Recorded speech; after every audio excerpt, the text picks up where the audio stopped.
empowerment. I am Anita Hicks, your host, motivational speaker, life coach, and business trainer. Thank you all for investing in yourself and joining us each and every Monday night. I am excited because, Les, you're here, right? Yes, I am. Can you hear me? Yes, I can hear you loud and clear. Yes, how are you? I'm great and grateful. Let the record show. Absolutely. So, Les, first of all, what about yourself? I am wonderful. Les, how was your Thanksgiving? It was great. I have so much to be thankful for, and it was great to be back home. I got back the day before Thanksgiving from South Africa, which was a great experience. I'm going to talk about that. And I spent it relaxing and overcoming the jet lag and just reflecting on life, on how much I'm so appreciative of and things that we take for granted, and just really being thankful for family, for friends like yourself and Stacy, and for the ability to serve, that I'm still being used at this stage of my life to make a difference in people's lives. I'm so grateful to be able to talk to you right now. I don't take anything for granted anymore. Well, Les, I tell you, I can hear it in your voice. I hear the strength. I hear the passion in your voice. I've been following you in South Africa. I watched your video as well, and I looked at your post. So I am thankful for you. I'm thankful for this call that you do and you put out in the universe and how much you give. A lot of people, they hear you on this call, but they don't know how humble you are and how much you actually give. And you deposit back into us as your platinum speakers. So I want to say thank you, and I am thankful for you. But right now, I am excited to hear what you have to say. So I'm going to put my phone on mute. Okay, now, did you get the information about the event we're doing this Friday in Los Angeles at the Founders Church? Did Hassan talk about that? Yes, he did, and Stacy's going to talk about that at the end of the call. We're going to give all the announcements. Hassan talked about it. It is on your Facebook page, and we're going to mention it again at the end of the call. Fantastic. Okay, thank you so much. I appreciate you. I'd like to thank everybody for being on the call, and I trust that you had a great Thanksgiving with your family and your friends, and I want to give a message to the young lady who called, and she said that she was sleeping in her car, going through this journey, this growth experience, been there, done that, bought the T-shirt. Don't define yourself where you are right now. If you don't have 2 pennies to roll together, you woke up in your right mind, you have your health. Trust me on this. You're still here, and this is just a journey. And the fact that you're at this stage of your life, when you're down to nothing, that means that God is up to something. Keep that in mind. When you're down to nothing, that means that God is up to something with your life. That has happened to me time and time again, and others. 8 out of 10 millionaires have been financially bankrupt. Walt Disney filed bankruptcy 7 times and had 2 nervous breakdowns, but he was able to bring joy to the world. And I want everybody to think about your goals, think about your dreams, think about what you're thankful for. I had the opportunity to spend some time in South Africa, and it was a great experience, an eye-opening experience.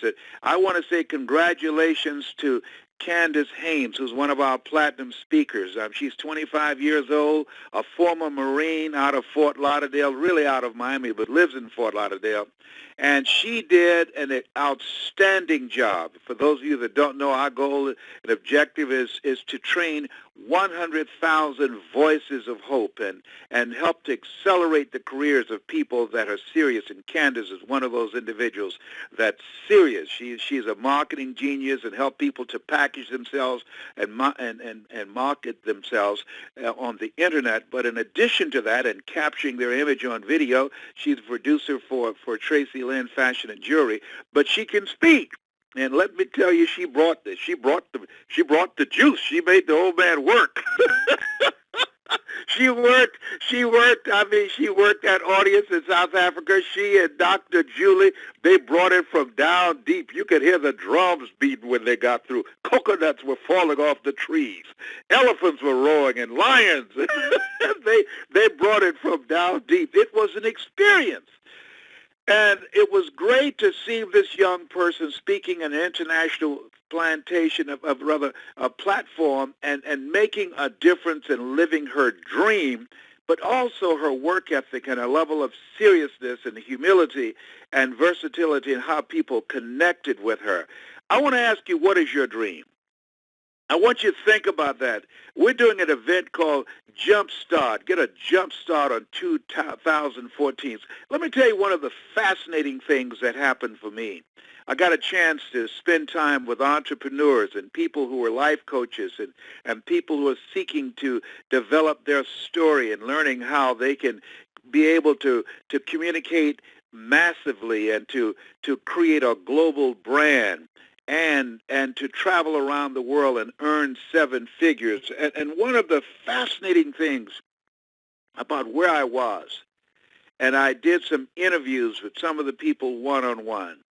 A young man pulled me to the side and he said, "Mr. Brown?" I said, "Yes." He said, "I read your book, Live Your Dreams, 10 years ago." And he said, "I enjoyed it. I received it as a gift from my father.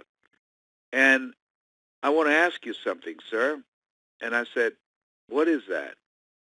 He said, "How do you do that?" I said, "What do you mean? How do you live your dream? That's what the book is about." "No.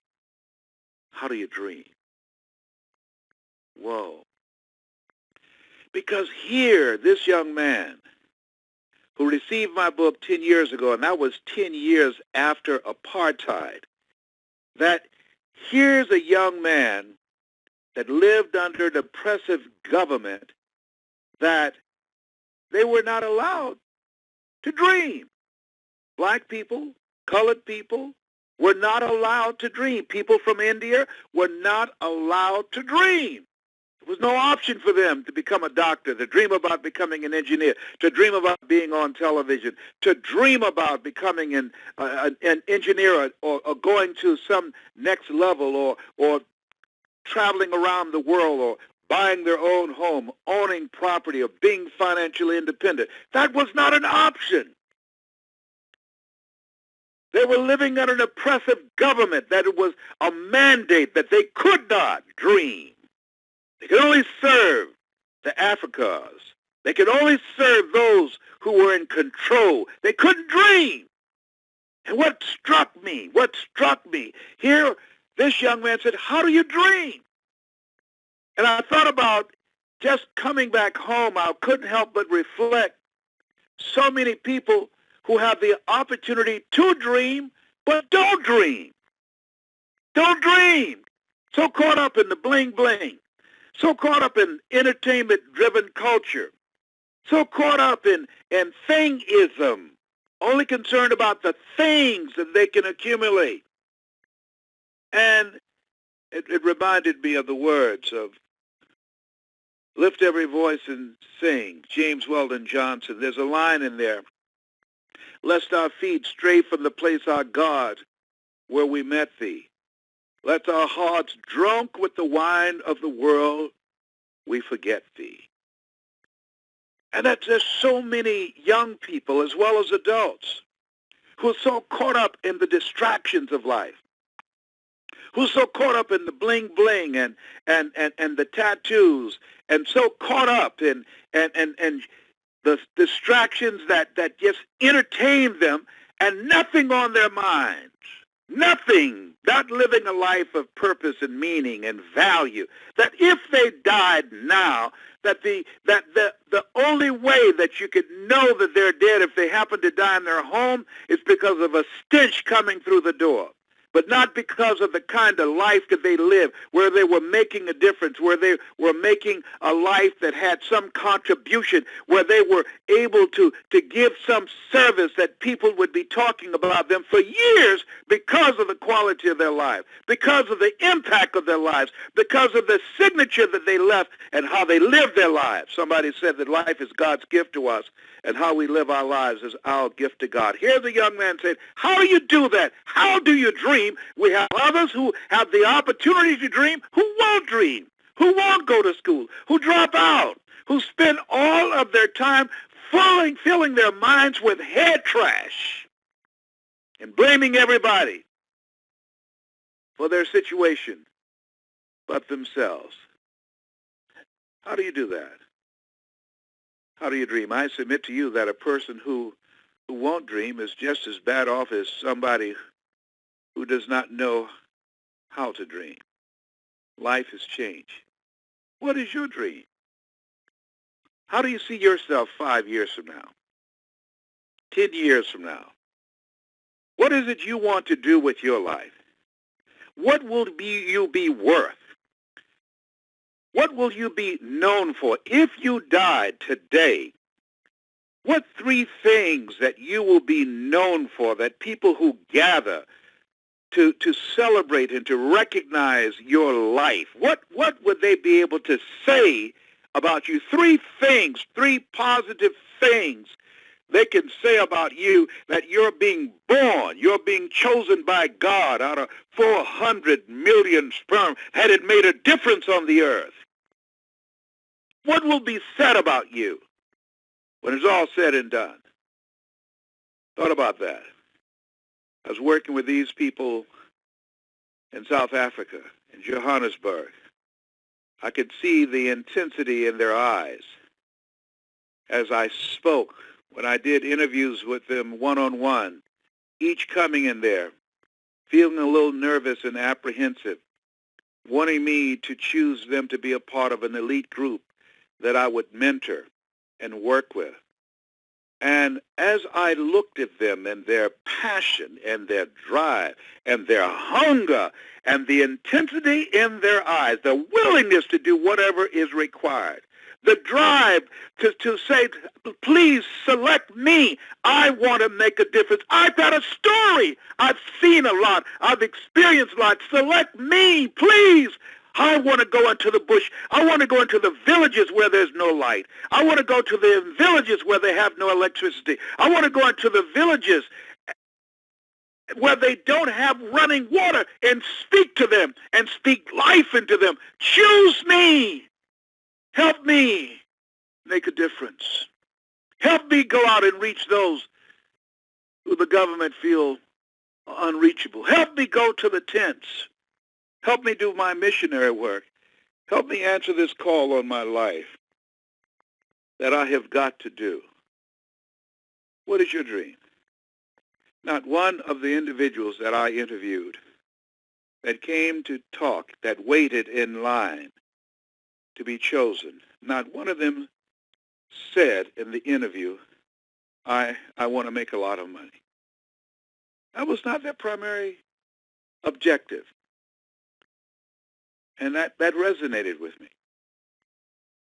Because when I got into this business, when I saw the Zig Ziglars and Dr. Norman Vincent Peales and the Jim Rowans, my goal was I wanted to make a difference in people's lives as Mr. Washington made a difference in my life, as Mike Williams in Columbus, Ohio made a difference in my life. I wanted to be able to touch somebody's life, and as a result of what my speaking to them and the time that I pour into them, as Mike did with me, that their lives would never be the same again. That was my dream. I had no idea that dream would take me just this year alone to 4 continents. I had no idea. What is your dream? Don't give up on that dream. We need you to have that dream. We need you to make that dream become a reality. I don't care how hard it gets. Don't give up on that dream. Don't allow the disappointments and the setbacks and the temporary defeats stop you. No, that's a part of the process. You will grow through it. You will grow through it. You'll discover things about yourself. It will introduce you to a part of yourself. Don't stop. Keep falling forward. I can't tell you the number of people who laughed at me I can't tell you the number of people who would not help me, who could help me, but wouldn't help me because they knew me, and based upon what they knew about me, they just could not see me living the life that I envisioned for myself. I'm saying to you, 96% of the people that will help you live your dreams are people that you don't know right now. There are people right in your family, friends who can help you, who won't lift a finger, because they already have this limited vision of who you are. They won't invest in you, but they'll go and invest in something else or someone else, but not you. No. See, a lot of people like crabs in a barrel. You're trying to get out, and they'll pull you back. They don't want to see you get out. Some people don't want to see you doing better. Some people are jealous and envious of you. One of the most painful times in my life when I had to have angioplasty, and one of my brothers said, "How you doing now?" with a sound of sarcasm, like he was envious and jealous of my accomplishments. I never asked him for anything. I never asked any of my brothers and sisters for anything. I never once said when my mother was alive, "Our mother, would you pay the mortgage note 1 month?" I never asked, and they never volunteered. There's some people who'll be jealous of you. Some people who want to see you fail. Oh, he thinks he's all that. Oh, she thinks she's all that. Well, look at her now. That's a part of life. Don't get caught up in it. Don't worry about it. Don't entertain it. Don't engage it. Don't focus on it. Focus on where you're going. What is your dream? What do you really want? Keep that foremost in your mind. Keep that in your heart and fight to keep that dream alive. The world will try and kill that dream. And many times you will have to give it mouth-to-mouth resuscitation. Many times you have to remind yourself, don't leave it, don't desert it. Go back and get it. Talked to a friend of mine who became pregnant at 13, and I said, what happened to you, baby? She said, I got caught up in the moment. Got a text from her today, and she said, I escaped from Mobile, Alabama, and now I'm in another city, in another state, running from an abusive relationship. It's amazing the level of anger and insanity that a lot of these young men are walking around with in them.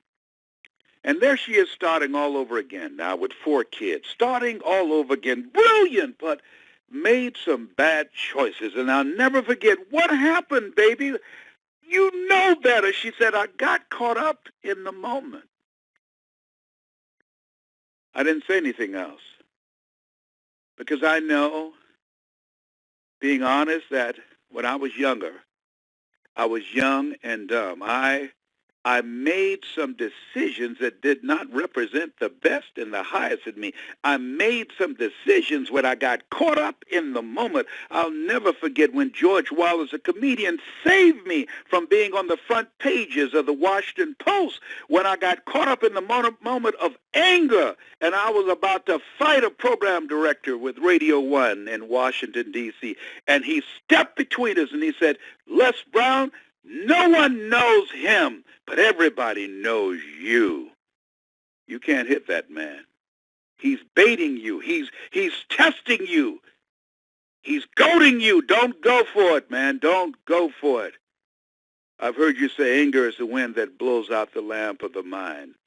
Back down, Brown. Stand down. Cool off. I was lunging for this guy. I didn't even think. I got caught up in the moment. And all of us have had moments like that. I forgot my dream. I forgot who I was. And fortunately, I had somebody who didn't stand back and watch, somebody who didn't egg it on, somebody that didn't say, go Les, yes, do that, man, kick his butt. No, I had somebody, George Wallace, a comedian, who said, no, Brown, you're better than this. See, when you have a dream and goal, things will happen. People will test you. Things will happen to distract you, to derail your dream. And many times you need people around you that will check you, that can speak to you, and you will listen to them. Many times, and when they're not around, you got to check yourself. And I've had those moments, had to check myself.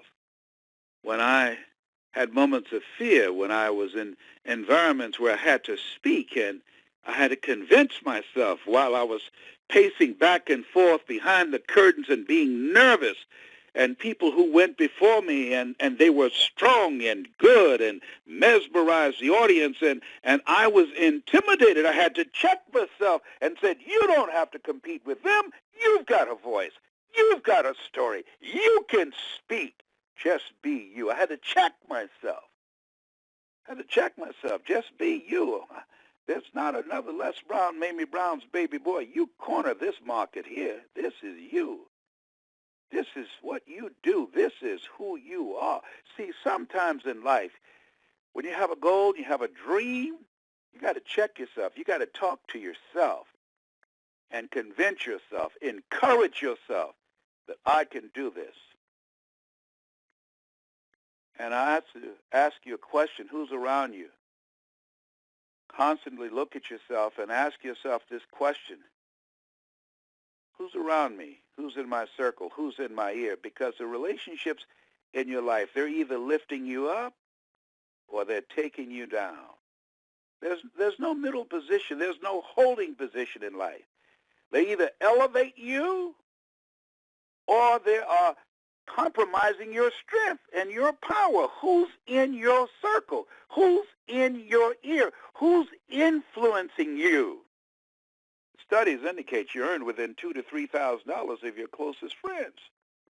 What are you reading? What are you watching? How are you spending your time? Because based upon how you spend your time, you say you've got goals and dreams. If you're spending more time with your friends, if you're spending more time filling your head with head trash, if you're spending more time throwing your time away and don't know where the time went, if you spend your time going through the day rather than focusing on what can you get from the day, and you're not spending the majority of your time and energy on your dream, you're seriously not serious. Because when you have a dream, it takes everything in you. When you have a dream, it takes that look in those eyes that I saw in South Africa.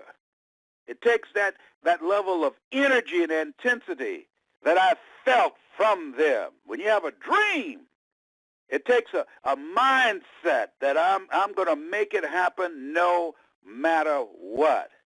It takes that kind of attitude, as A.L. Williams talked about. All you can do is all you can do. And all you can do is enough, but make sure you do all you can do. And I had to do that with me. I had to do that with myself on a regular basis. Am I doing all I can do to take care of me, to keep my mind straight, and to focus and to ignite and to continue to take my healing to the next level? Am I doing all I can do? And I had someone in my circle who looked at me and said, you're not using your mind to serve you. And the biggest battle you've ever been in your life, you can do this. And I had to hear him. It's very good to have people in your life that you can hear, that they speak to you and not become defensive and not come up with excuses. And not only must you look at your relationships and ask, what is this relationship doing to me? But when you have an assignment on your life, I can tell you, as much as you have chosen the dream, The dream, it has chosen you. It has chosen you. So I say, make your life count. Make it count. To have that kind of mindset, I'm going to make my life count. I heard a lady who said on a plane, she saved for 2 years. For 2 years, her goal was to buy her husband a tattoo. That was her focus for 2 years. Now, and there's nothing wrong with tattoos, but to me, if you're going to have a goal, if you're going to focus on saving something for 2 years, let it be about starting a nonprofit that will be designed to reduce the carnage, the killings that are taking place among our young people, taking each other out because they don't know who they are and they don't value human life. And when you don't value your own life, you don't value somebody else's life. Lady called me today. She said, Mr. Brown, I remember when you were in Chicago and you were trying to start a community organization at the Regal Theater, and people were excited about that, and you had some political opposition. Are you coming back to do that? I remember when you went for 6 weeks in a row to the Peace Center in Englewood to try and reduce the violence there, and you got in a fight. The 6th week that you were there, those people got in front of you, and a guy tested you, and you got in a fight. It was on the front page of the Chicago Defender. Will you be back? Because so many people are being killed here. A lot of people love to see you come do that again. And when I think about her voice, I said, what are you doing? See, one of the things I realize that everything happens as it should. That was a disappointing time for me. That was a big disappointment. And it took the wind out of me. That here I am, Les Brown, volunteering to go into Englewood, where most people were afraid to go.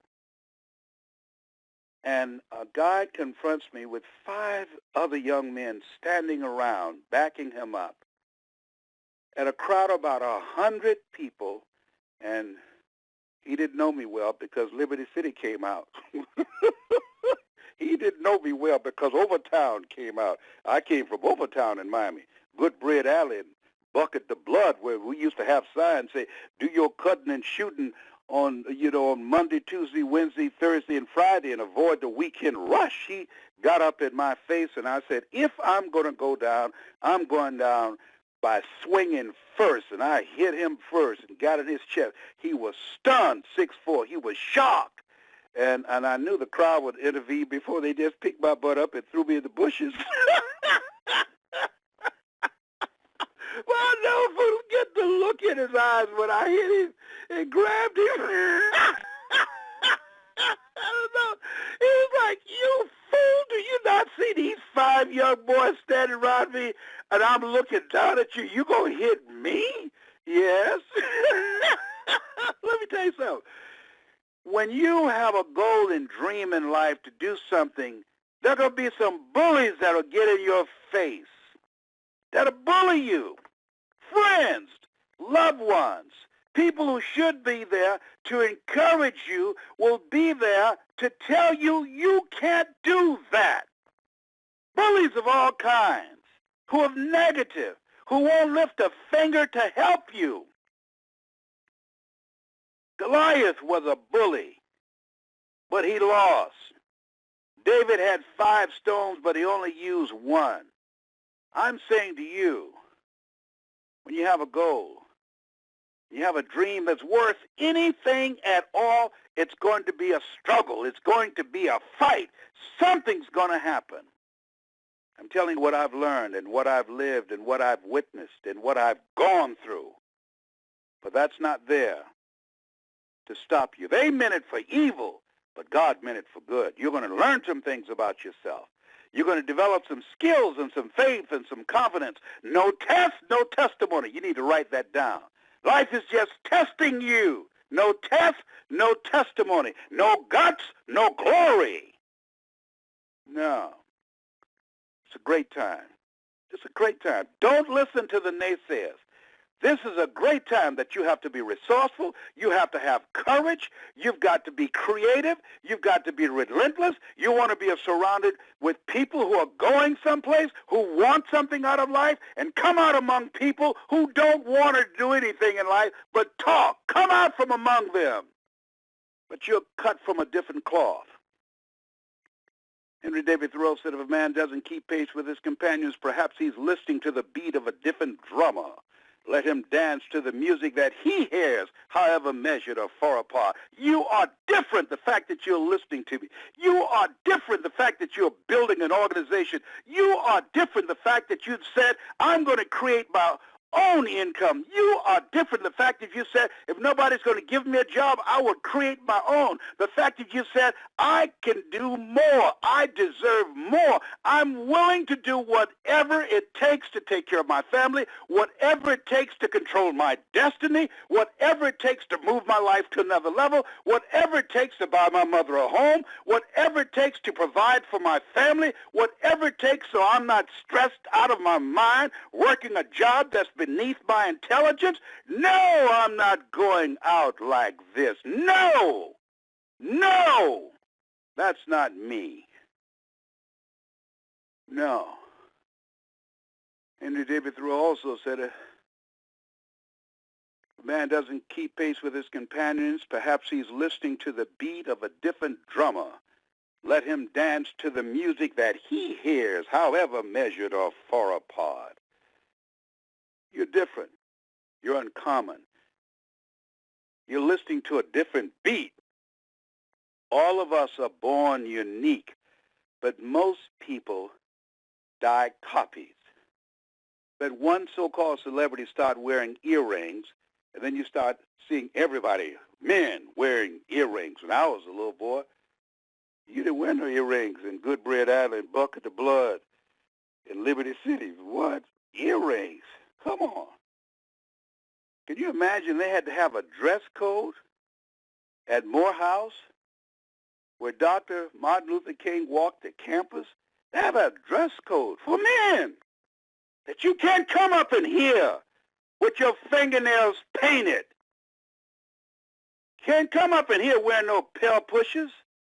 For men, come on, come on. Something has happened. Something has happened. I saw the BET Awards, and I just wanted to know what kind of mind do you have to be in to look in a mirror, put your, thank you so much. Let me finish. You know, I'm on fire up in here. Let me tell you something. Let me say to y'all, I know this is not politically correct, and I'm an old timer. I understand that. I'm an old geezer, okay? I'm old-fashioned, but I don't care how old I am. I still want to know, what state of mind do you have to be in to stand in the mirror and deliberately pull your pants down so that somebody can see your underwear or the top of the crack of your behind and go on television, or come out in public and think that's okay? And let me say to those of you who see that, do not say anything to them. They know what they're doing. They're very aware. And when someone operates at that low level of consciousness, remember the words, don't cast pearls before swines. That's low consciousness people, lest they turn and rend you, which means they're going to get upset with you and get in your face. Get in your, no, leave them alone. Leave them alone. It's none of our business. It's none of our business. Because, and I remember reading this book called The Kabbalion. It said, the lips of the wise are sealed to the ears of the ignorant. There's some people that the level of ignorance is so deep that they want to call attention to themselves by showing their drawers. That's deep. That says something there. That's showing their drawers. going out in public, uncouth, no class, and think that's hip, and dare you to say something. No, that's their journey. They come through us, but our children come from God. That's different. That's different. There's a different mindset up in here right now, and I could tell you, being in South Africa, from people who were so grateful. Teach me how to dream. Teach me how to speak. Teach me how to tell my story. Teach me how to be unstoppable. Teach me how to make something of myself. Let me share something with you. Jesus said, whosoever will, let him come. In other words, work with the willing. Work with those who are willing to work. Work with those who are willing to work. Everybody will get it when they're ready for it. But for the grace of God, there goes I. I used to be crazy. I used to be real crazy. I remember coming home to my mama. Leslie, what are you doing? My name is Leslie X. Mamie Brown said, what the hell are you talking about? I went down. I had gone down to the Muslim temple, to the Honorable Elijah Muhammad temple, and heard Malcolm X talk. I came home. I said, my name is Leslie X. I know no Leslie Brown. I ain't got no slave name. Mama said, go back there and get me that broom. She'd asked for the switch. I was a Muslim for about one day. This cousin said, Mamie, what you doing? I'm about to beat this boy. About his name, Leslie X. I got an X boy. I used to be crazy. I remember they used to have something called cocaine when I was young. People used to have process, right? In order to get a process, you got to put some cocaine in your hair. I didn't know about cocaine, so I wanted to get a process like all the entertainers that I'd seen, like Nat King Cole and Sammy Davis Jr. I was 16 years old. Me and George Cooper and Boo, we went and got some cocaine. And we put the cocaine in our hair to make our hair wavy. We sitting around looking at television. I remember Mickey Mouse, M-I-C, see you real soon, K-U-I-Y, because we like you. All of a sudden, that cocaine started burning our hair. Boo ran to the kitchen sink. George ran to the bathroom. I got to the bathroom before him and turned the water on my head. And then Jabbo was there. He turned on the shower with his head. And I looked around and David was there. He tried to put his head in the toilet. Because that cocaine was burning our heads up. Oh, my God. We were crazy. We were trying to get some waves. We were trying to get curly hair. I remember we put on Ultra, skin tone green cream, trying to look lighter.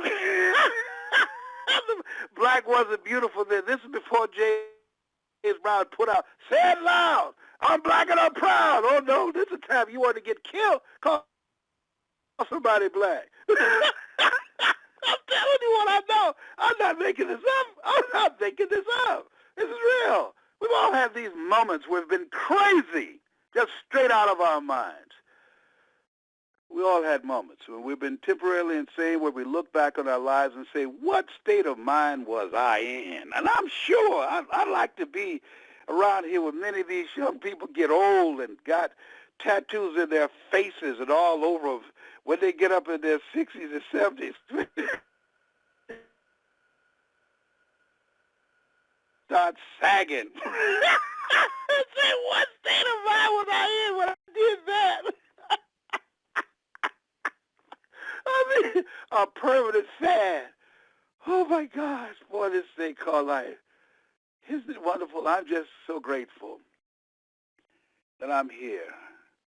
As I was coming from South Africa, I was in line coming through customs singing, God bless America. Let me tell you something. Stuff we take for granted. Mr. Brown, how do you do that? What are you talking about? How do you dream? When I was in Poland and went to Auschwitz and went to the prisons and saw the faces of men, women, and children, Jews that were exterminated, killed because they were Jews in 1945 in Poland. Just takes your breath away. Traveling internationally, you got to travel. You got to go around the world. There's things to see. There's a whole world out here. And I see it in your future. I don't know you. I can't see you.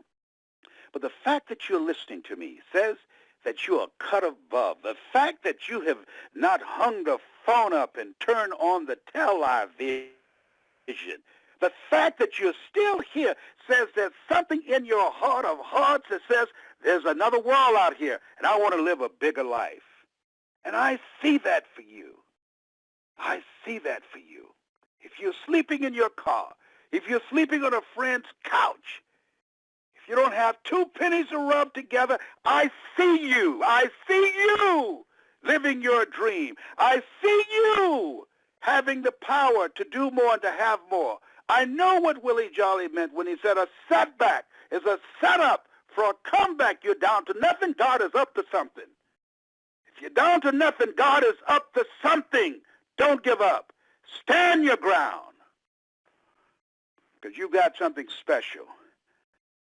You've got greatness in you. That's my story. And I'm sticking to it. Anita? Powerful, powerful message, Les. I tell you, when you said that this gentleman asked you, how do you dream? Just the little How do you do that? I know, how do you do, I mean, we just take that for granted. We walk around and talk about, I have a dream, and we have the opportunity to actually live our dream. So, let me tell you something. You know, most people don't even remember Dr. Martin Luther King. All they know now about the King sales, you know, products they can buy at discount. Most people don't have a dream. They don't know why he said that.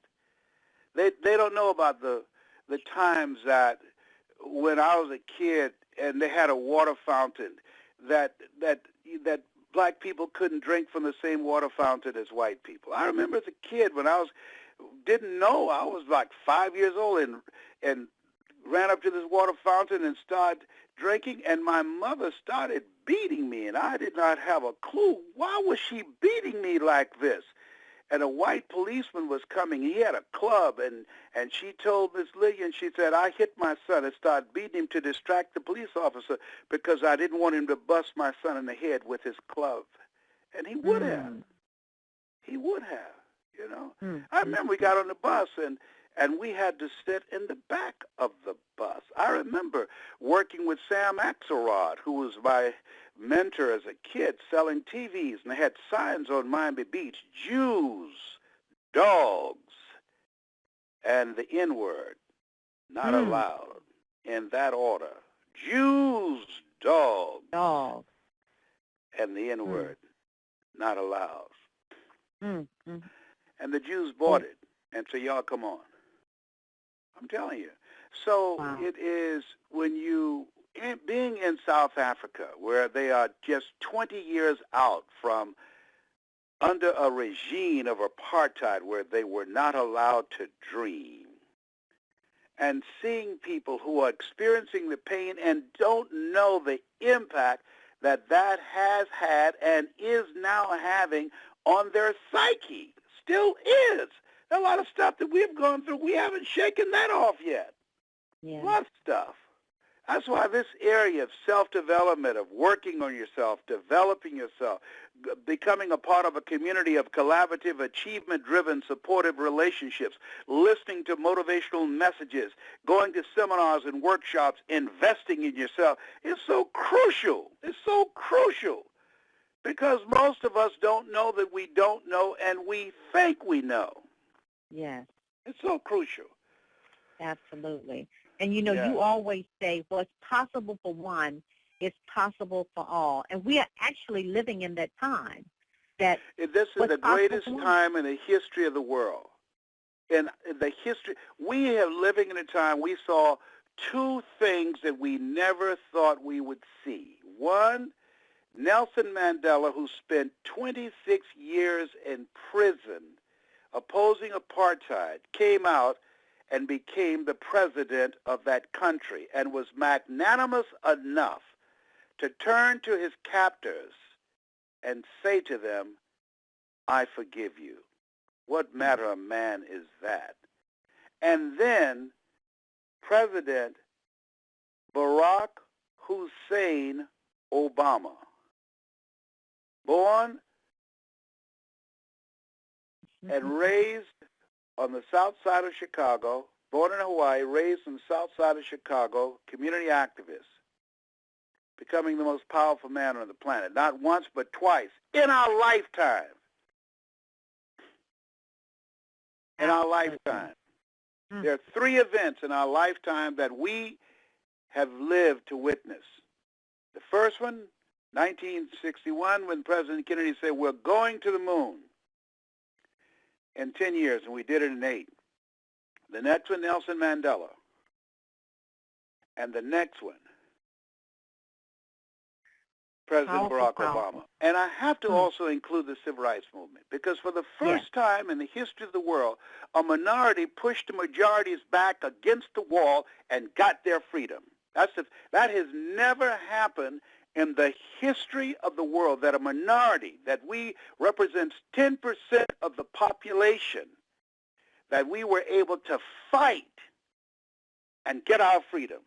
Now in South Africa, the blacks are the majority, but in America, we were the minority. That has never happened in the history of the world, the Civil Rights Movement, and we won. Absolutely.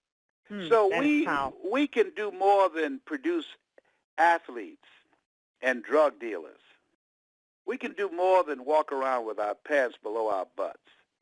There's something mentally wrong when your future generation don't have a level of awareness to pull their pants up and to say, in the conversations about these young girls, the bootylicious, that's a whole other conversation. This work, that's why we have to train. We have to train 100,000 voices of hope. The church has done it. We can see the church has done the best that it could. You look at the L.A. preachers. Let me tell you something. I hate that program because there are a lot of good men and women who believe in God, who've accepted Jesus as their personal Lord and Savior, who've dedicated their lives to making a difference, and that show is not a true reflection of preachers in this country, of ministers in this country. I know. That is not a true reflection. That is so embarrassing. It is such a misrepresentation. And why they would do that, I don't understand. I know why the networks would do it. I know why the advertisers, because they get an audience. But why those men would lend themselves to be a part of that, knowing that television's about controversy. Mm-hmm. Why? Men of the cloth. And you know some of those ministers. I know them all. Why they would do that? That is not a true reflection of the church. I have never watched a complete episode. When I saw the first one, and what's his boy's name? When Jones said, Noel Jones, I am the prize. You had to win me. I'm the prize. Oh, Lord, Jesus, help me, somebody. I just had to, I was through. I don't make myself available for head trash. That's head trash. Yes. I got work to do. I've got work to do. God is not through with me yet. Okay. Well, one of the things, next, do we have time to open up the call for a few minutes? Well, first of all, I want Stacy I'm going to be at the Founders Church this week, and I want people to come out. If you know somebody in L.A., call them and tell them to turn out. I'm on fire. So much I want to share with you that I couldn't do tonight, that my experience of being in South Africa. Have Stacy. Stacy, give the announcement. Be Hassan and Makiva and Barbara and Kalani. I don't think Stacy is on the call, but let me give I have the announcement for December And the people 6th. can go to brown.les, my Facebook, brown.les, and they can sign up for that and spread the word and get tickets for somebody to attend. It's going to be transformative, and they're going to learn a lot about social media, how to market themselves, how to put together systems for their business. There's no secret to success. There's a system to it, how to start a home-operated business on your computer and create non-performance income. It's going to be a great experience, and we're looking for some business partners. It's going to be great. People who are ready to make some money. Yeah. So let me give those of you that are on the call. The date is December the 6th. It's from 6 to 10 p.m. and it's at the Founders Center in Los Angeles, California. And you can register for this event, Jumpstart 2014, and you can register at www.brainpowermovement.com/jumpstart. But if you go to Les Brown's Facebook page, brown.les, that's the one where it has over 249,000. Wow. So that is the one. There's a couple of other ones out there, but that is the one that is the official, the real Les Brown.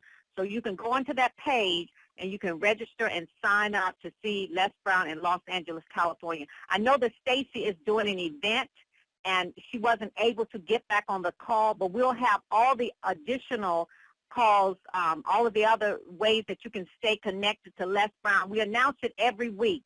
So we're going to try to have that posted on Les Brown's page, because a lot of times people are asking, how can we find out about all of those ways that we can stay connected every week? But definitely go to Les Brown's Facebook page and sign up for this event on December the 6th. And Les is going to be there. He has some of his other platinum speakers, and he has some strategic partners. It is going to be a powerful, powerful event to jumpstart your 2014. It is. I can't wait. I'm on fire. I tell you, being in Africa, it's in the motherland. It's life transformative, and I encourage everybody to have that experience. Dr. Julie Van Putten was in rare form over there. She and Candace Haynes, they did an incredible job, and people love them. It's there are places in this world where when you go and you have a message to empower people. We were in Perth and Adelaide, Australia, Singapore, Poland, Malaysia.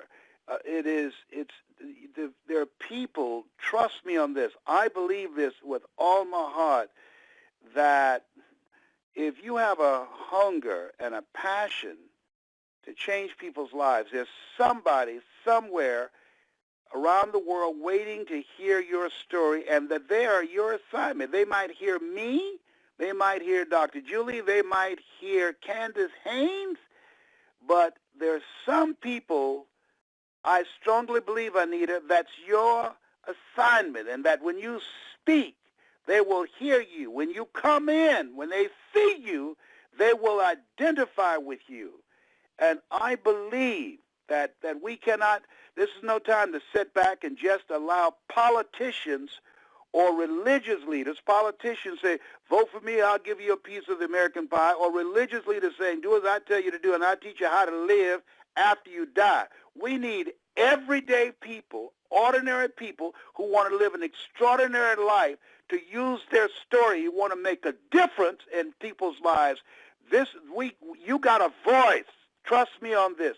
You have a voice. And you're, well, I don't have a college education. That's what I stopped myself with for 14 years. God does not call those who are qualified. He qualified those he calls. That's what Ruel Bardsdale told me out of Columbus, Ohio. And he was absolutely right. You are qualified. You've gone through some stuff. You've experienced some stuff. You got a story. And there's somebody that can profit from your pain and how you got over. And I know you can feel like Aretha said, how I got over. Sometimes I look back and I wonder how I got over.